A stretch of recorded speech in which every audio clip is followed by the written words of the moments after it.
Hello everyone, welcome to Kitty's Kitchen. Today we're going to make chocolate mousse, and to start we make a chocolate pudding that we then turn into a mousse.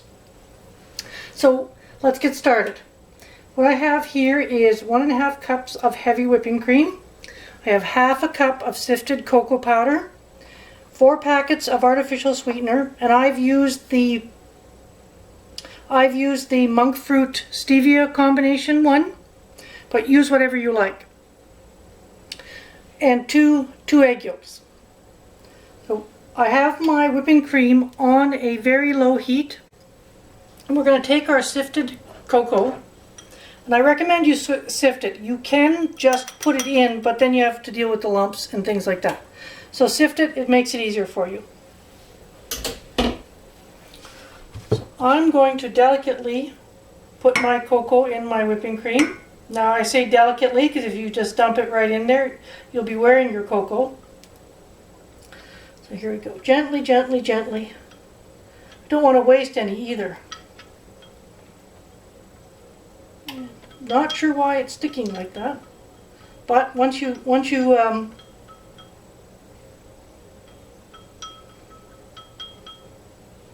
there's our sifted cocoa in our cream. This takes a minute to stir in. So I'll just show you. It seems like it won't, or it's taking forever, but it will. Just be patient. I have one of these little kind of whisks, which I really like, and it's covered in non-stick stuff. But an ordinary whisk will work fine, or even a spatula. The key is to keep it moving. So we'll keep mixing, we'll keep mixing. I'm also going to add my artificial sweetener at this time. Could have also put it in a little strainer along with the cocoa and sifted them together. But this is fine. There we go. It's starting to come together. I don't know if you can see that. And it looks like it's thickening. And it is slightly. Can you see that okay? So that's what it starts to look like. It's starting to look like lumpy chocolate pudding. And I have it on a very low heat. You don't want to heat this too quickly because both cocoa and cream scorch really quickly. So I'm going to just continue to stir some more. So this is roughly real time. It only takes a minute or two. We're going to keep moving it around, moving it around, moving it around. And as the cream starts to warm a little bit, the pot is still quite cool. It'll start to stop looking so it won't look so lumpy. I'm going to turn the heat up just a little bit just so that it goes along quicker. But if this is the first time you made it, use very low heat and take your time. That way you won't scorch anything. And it'll slowly raise the heat if you think it's going too slow. Slowly raise the heat.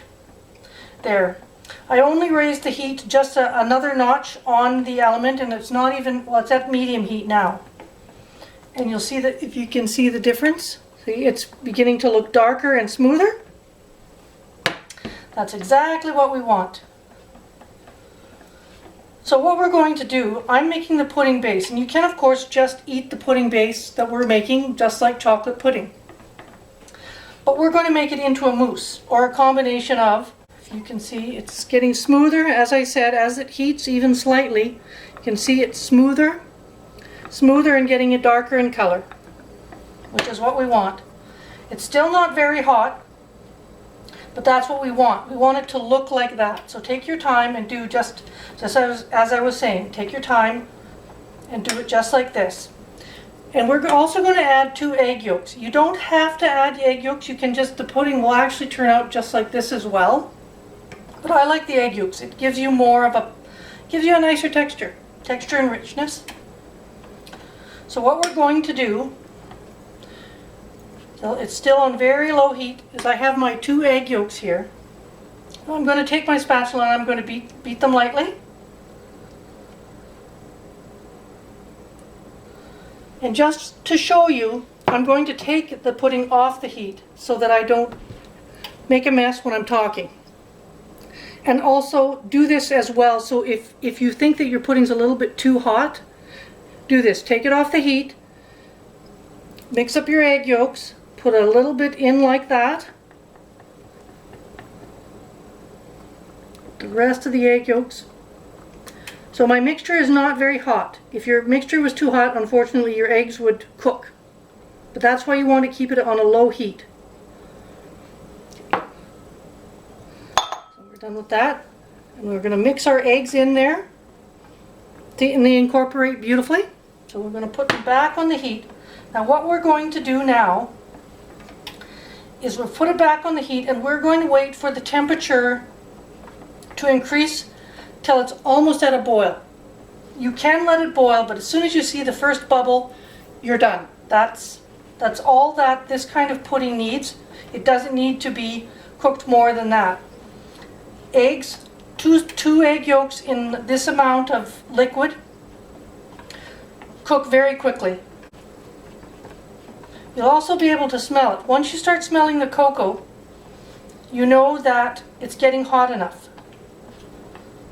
And cocoa scorches really easy, so once you can smell it, you want to make sure that you're stirring.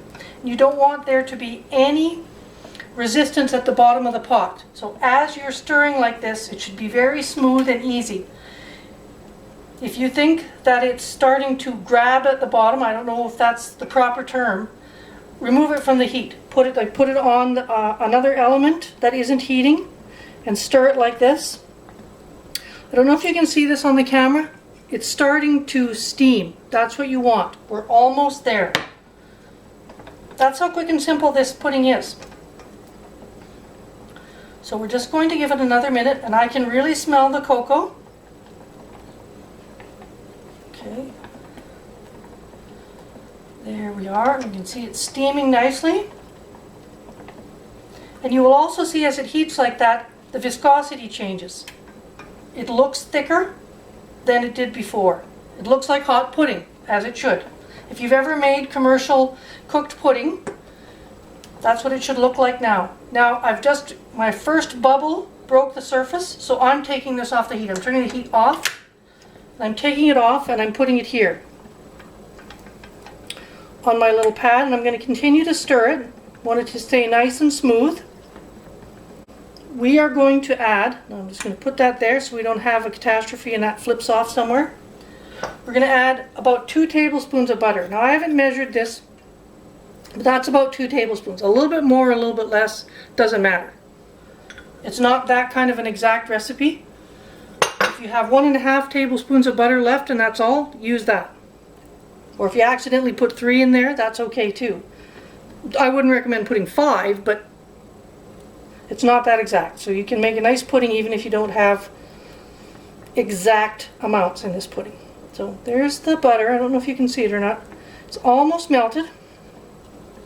Okay, as you can see, this comes together really nicely, and you can see also that the color is darkened. So it's easy to make the day before, and you should make it the day before so it has a chance to cool, and then you can just assemble your mousse the next day. So this is all ready to go. The butter is melted. It's a nice creamy chocolatey consistency. So I'm just going to put it in a glass container.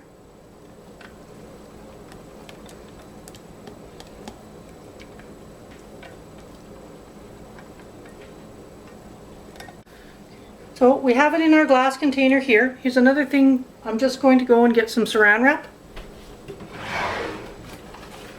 Or plastic wrap. I believe saran wrap is the brand name. You get some plastic wrap. And this is so that you don't form a skin on your pudding when it's cooling. And if you don't want to use plastic wrap, you can use parchment paper or you can use wax paper. So I've just covered it with plastic wrap. We're going to put this in the fridge.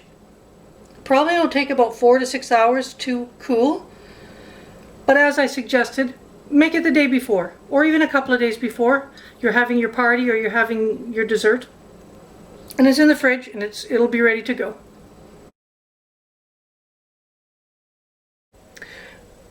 So that's one variation. Actually, I'll just put some whipped cream on top so we can see. There we go. Variation number 1. Alright, so to show you the mousse variations, so what I did is, this is what we have cooled in the fridge. I've whipped up 2 cups of whipping cream here, and 2 cups of whipping cream whip up to 4 cups. So I'm just going to take about a cup off the top of this, maybe a little bit more, like that. About a cup. I'm just going to save that for decoration for our toppings. So of course this recipe, you can do the whole recipe this way, or you can do it the way I'm going to do it, as I'm showing you, just a few servings for variation. That's another good thing about this recipe. You can make this and keep it in your fridge, and on one day have one variation and on another. But of course you can make the whole thing one way, or if company shows up and you need more, whip up another cup of whipped cream and add it to the recipe, and that'll stretch it and it'll still be delicious. So I'm just going to mix it up in a separate bowl, but if I was mixing up the whole recipe, I'd just mix it in here. So I'm going to take about half of it, so that's about a cup. And to this I'm going to add roughly the same amount. A cup, maybe a cup and a quarter. This is not exact. If you have a bit more whipped cream, as I said, if you want to stretch it because you have company, or you just like the taste better, you can also just mix this together with a whisk. I'm using the Mix Master just because it's quicker. So variation number 1, I was going to add some almond extract. This is a simple thing, but it actually makes a nice change. So I've added a little bit of almond extract. If I was going to make the whole recipe, I'd add about a teaspoon of almond extract, but since I'm just making the small amount, I just added a quarter teaspoon, or just a tiny bit. That's plenty for this amount. Same as if you were going to make only 1 or 2 servings, just use that small amount. Just going to stir it a little bit, all the sides, so it's all the same color. And again, if it wasn't all the same color, if you left some stripes in there, it would still look pretty. Remember what Julia Child said, never apologize for anything that happens in the kitchen. Alright.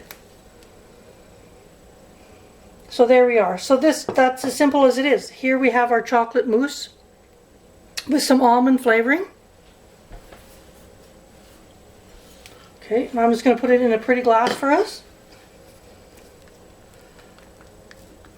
When you're making your mousse, if you are struggling with your sugar cravings, what I would recommend is this recipe is very satisfying. What I would recommend,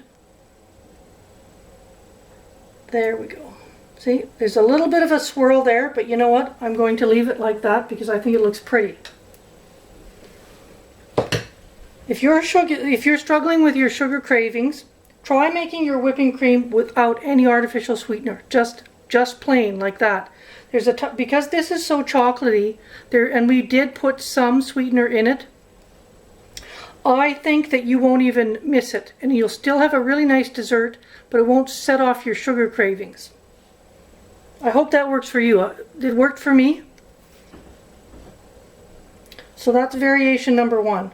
Now let's put a really nice dollop of whipped cream on top of this one as well, because you can never have enough whipped cream.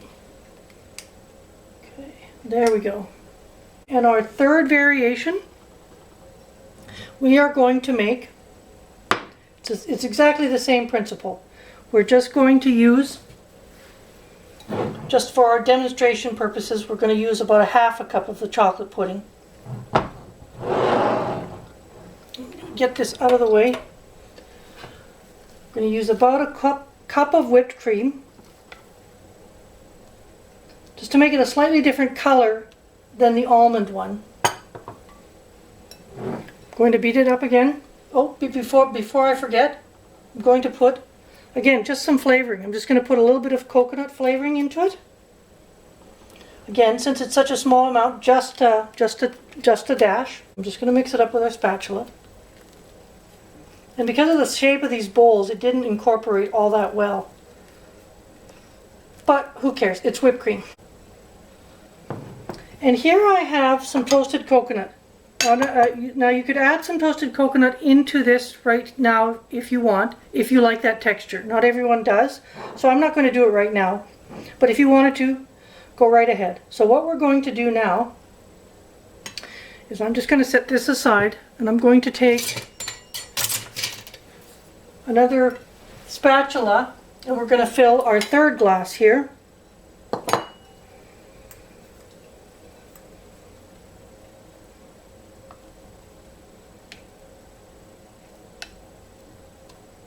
One.